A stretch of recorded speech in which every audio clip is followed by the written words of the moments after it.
Sir ಈಗ 22,000 ಪೋಸ್ಟ್ಗಳನ್ನು fill ಮಾಡಬೇಕು ಅಂತ ಈಗ ಸರ್ಕಾರ. ಹೌದು ನೋಡಿ, ನಾವು ಪ್ರಣಾಳಿಕೆಯಲ್ಲಿ ನಮ್ಮ ಸರ್ಕಾರ ಬರುವಾಗ 2.5 ಲಕ್ಷ ಹುದ್ದೆಗಳು ಖಾಲಿ ಇದ್ದಾವೆ ಸರ್ಕಾರದಲ್ಲಿ, ಹಂತವಾಗಿ ನಾವು ತುಂಬುತ್ತೇವೆ ಅಂತೇಳಿ ಹೇಳಿದ್ದು. ಅನೇಕ ಕಾರಣಗಳಿಂದ ಅದು ವಿಳಂಬ ಆಯಿತು. ಇಂಟರ್ನಲ್ ರಿಸರ್ವೇಷನ್ದು ಸಮಸ್ಯೆ ಬಗೆಹರಿಲಿಲ್ಲ. ನಿಜವಾಗೂ ಅದು ಒಂದು ದೊಡ್ಡ ಸಮಸ್ಯೆಯಾಗಿ ಬಂದಿತ್ತು ನಮಗೆ. ಅದಕ್ಕೆ ಕಮಿಷನ್ ಮಾಡಿ ನಾಗಮೋಹನ್ ದಾಸ್ ಅವರು, ಜಸ್ಟಿಸ್ ನಾಗಮೋಹನ್ ದಾಸ್ ಅವರನ್ನು ನೇತೃತ್ವದಲ್ಲಿ ಒಂದು ವರದಿ ಸರ್ಕಾರಕ್ಕೆ ಬಂದ ಮೇಲೆ ಅದನ್ನು ಕೂಲಂಕುಷವಾಗಿ ಪರಿಶೀಲನೆ ಮಾಡಿ ಆ ಇಂಟರ್ನಲ್ ರಿಸರ್ವೇಷನ್ ಸಮಸ್ಯೆಯನ್ನು ಬಗೆಹರಿಸ್ತು.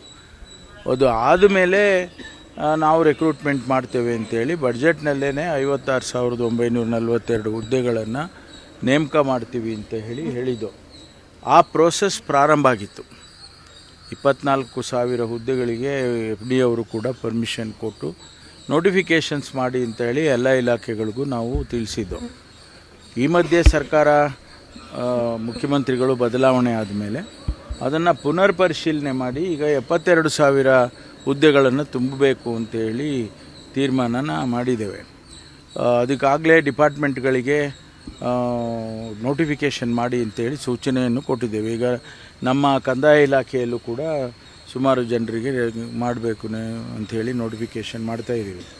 ಅದೇ ರೀತಿ ಟೀಚರ್ಸು, ಡಾಕ್ಟರ್ಸು, ನರ್ಸಸ್ಸು, ಈ ಇಂಜಿನಿಯರ್ಸು ಇವರಿಗೆಲ್ಲ ಅವರವ್ರ ಇಲಾಖೆಯಲ್ಲಿ ಡಿಲೇ ಮಾಡ್ದಂಗೆ ನೀವು ನೋಟಿಫೈ ಮಾಡಿ ಅಂತೇಳಿ ಮೊನ್ನೆ ಕ್ಯಾಬಿನೆಟಲ್ಲಿ ಚರ್ಚೆ ಮಾಡಿದ್ವಿ.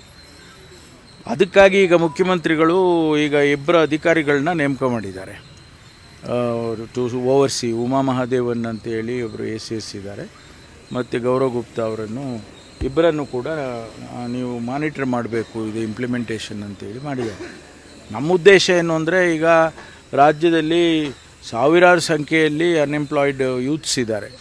ಅವರೆಲ್ಲ ಅನೇಕ ಸಂದರ್ಭದಲ್ಲಿ ಬೀದಿಗಿಳಿದು ನಮಗೆ ರಿಕ್ರೂಟ್ಮೆಂಟ್ ಮಾಡಿ ಅಂತ ಹೇಳಿರೋದನ್ನು ನಾವು ತಾವೆಲ್ಲ ನೋಡಿದ್ದೀರಿ. ಹಾಗಾಗಿ ಈಗ ನಾವು ಫಾಸ್ಟ್ ಫಾರ್ವರ್ಡ್ ಮಾಡಿ ಆ 72,000 ಹುದ್ದೆಗಳನ್ನು ತುಂಬುತ್ತೇವೆ. ಬಿಡದಿ ಟೌನ್ಶಿಪ್ ವಿಚಾರವಾಗಿ ಒಂದಿಷ್ಟು ಪರ ವಿರೋಧ ಇತ್ತು. ಈಗ ಕೆಲವೊಂದು ಸಂದರ್ಭದಲ್ಲಿ ಕೆಲವೊಬ್ಬರು ನಾಯಕರು ಹೇಳಿದಾಗ ಕೆಲವೊಂದು ಕಡೆ ರೈತರಿಗೆ ಅನುಕೂಲ ಮಾಡಬೇಕು ಅಂತ CM ರವರು ಪರಿಗಣಿಸಬೇಕು ಅನ್ನೋ ಒಂದು ದಾಟಿಯಲ್ಲಿದೆ. ಸೊ ಏನಾದರೂ ಆ ಡಿಸಿಷನ್ ಶಿಫ್ಟ್ ಆಗುವಂಥ ಥರ ಇದೆಯಾ ಸರ್ ಬಿಡದಿಯಿಂದ ಬೇರೆ? ಇಲ್ಲ, ನಾನು ಮೊದಲೇನೂ ಹೇಳಿದ್ದೇನೆ, ರೈತರಿಗೆ ಒಕ್ಕಲೆಬ್ಬಿಸುವಂಥ ಕೆಲಸ ಮಾಡೋದಿಲ್ಲ. ಫೋರ್ಸ್ ಮಾಡಿ ರೈತರನ್ನ ತೆಗೆದು ಆಚೆ ಹಾಕಿ ನಾವು ಟೌನ್ಶಿಪ್ ಕೊಡೋದ್ರಲ್ಲಿ ಅರ್ಥ ಇಲ್ಲ.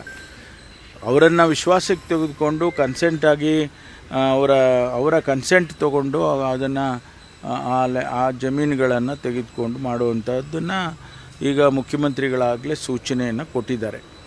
ಅವರಿಗೆ ಒಂದು ವೇಳೆ ನಮಗೆ ಕೊಡುವಂಥ ಕಾಂಪನ್ಸೇಷನ್ ಸಾಕಾಗ್ತಿಲ್ಲ ಅನ್ನೋದೇನಾದರೂ ಇದ್ದರೆ ಅದನ್ನು ಕೂಡ ಇನ್ನೂ ಹೆಚ್ಚು ಮಾಡತಕ್ಕಂಥ ಸಾಧ್ಯತೆಗಳು ಕೂಡ ಇದ್ದಾವೆ.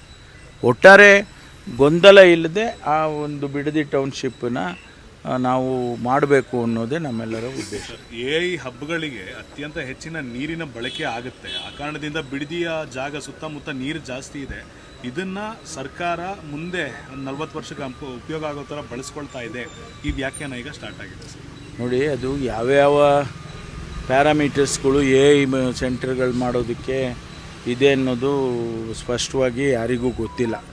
ಸುಮ್ಮನೆ ಇವರೊಂದೆಲ್ಲ ಹೇಳ್ತಿರ್ತಾರೆ. ಈಗ ನಾವು ಬೇರೆ ಬೇರೆ ಕಡೆಯೂ ಕೂಡ ಅದನ್ನು ಲೊಕೇಟ್ ಮಾಡೋದು. AI ಹಬ್ಬಿಗೋಸ್ಕರ ಅಲ್ಲಿ ಮಾಡ್ತಿಲ್ಲ. ಟೌನ್ಶಿಪ್ಪು ಬೇರೆ ಬೇರೆ ಕಾರಣಕ್ಕೆ. ಈಗ ಬೆಂಗಳೂರು ಮೇಲೆ ಎಷ್ಟು ಪ್ರೆಷರ್ ಇದೆ, ಟ್ರಾಫಿಕ್ ಇದು ದಿನನಿತ್ಯ ನೋಡ್ತೀರಾ. ಟ್ರಾಫಿಕ್ ಆಗಲಿ ಅಥವಾ ಬೇರೆ ಬೇರೆ ಆ್ಯಕ್ಟಿವಿಟೀಸಿಗಾಗಲಿ ಬೆಂಗಳೂರು ಮೇಲೆ ಪ್ರೆಷರ್ ಇದೆ. ಮತ್ತೊಂದು ಪಕ್ಕದಲ್ಲಿ ಟೌನ್ಶಿಪ್, ಈಗ ನೈಸು ಪ್ರಾಜೆಕ್ಟ್ ಮಾಡಿದಾಗ 7 ಟೌನ್ಶಿಪ್ ಮಾಡಬೇಕು ಅಂತ ಪ್ರಪೋಸ್ ಮಾಡಿದರು. ಉದ್ದೇಶ ಏನು? ಬ್ಯಾಂಗ್ಳೂರಿನ ಮೇಲೆ ಆ ಪ್ರೆಷರನ್ನು ಈಸೌಟ್ ಮಾಡಿ ಅಂತ. ಈಗ ಪಕ್ಕದಲ್ಲಿ ಕೋಲಾರ ಇದೆ, ತುಮಕೂರು ಇದೆ, ರಾಮನಗರ ಇದೆ. ಈ ಎಲ್ಲ ಹತ್ತಿರದಲ್ಲಿರುವ ಪಟ್ಟಣಗಳನ್ನು 2 ಟೈರ್ ಸಿಟೀಸನ್ನು ಡೆವಲಪ್ ಮಾಡಿದರೆ ಬೆಂಗಳೂರು ಮೇಲೆ ಪ್ರೆಷರ್ ಕಮ್ಮಿ ಆಗುತ್ತೆ ಅನ್ನೋವಂಥ ಉದ್ದೇಶ. ಅದಕ್ಕೋಸ್ಕರ ಈಗ ನಾವು ಬಿಡದಿ ಟೌನ್ಶಿಪ್ ಆದರೆ ಸ್ವಲ್ಪ ಮಟ್ಟಿಗೆ ಸುಧಾರಿಸ್ಬೋದು ನಾವು. ಎನ್ಫೋರ್ಸ್ಮೆಂಟ್ ಡೈರೆಕ್ಟರೇಟ್ ಇಂದ ಸತೀಶ್ ಜಾರಕಿಹೊಳಿ ಅವರ ರಿಲೇಟಿವ್ ಮಂಜುನಾಥ್ ಅವರ. Okay, thank you. ಇಷ್ಟೇ ಹೇಳಿರೋದೇ ಜಾಸ್ತಿ. ಹೇಗಿದ್ದೀರಾ ಸರ್? ಇನ್ನಷ್ಟು ಹೆಚ್ಚಿನ ಮಾಹಿತಿಗಾಗಿ ಫಾಲೋ ಮಾಡಿ ಬ್ರಿಗೇಡ್ ನ್ಯೂಸ್ ಕನ್ನಡ.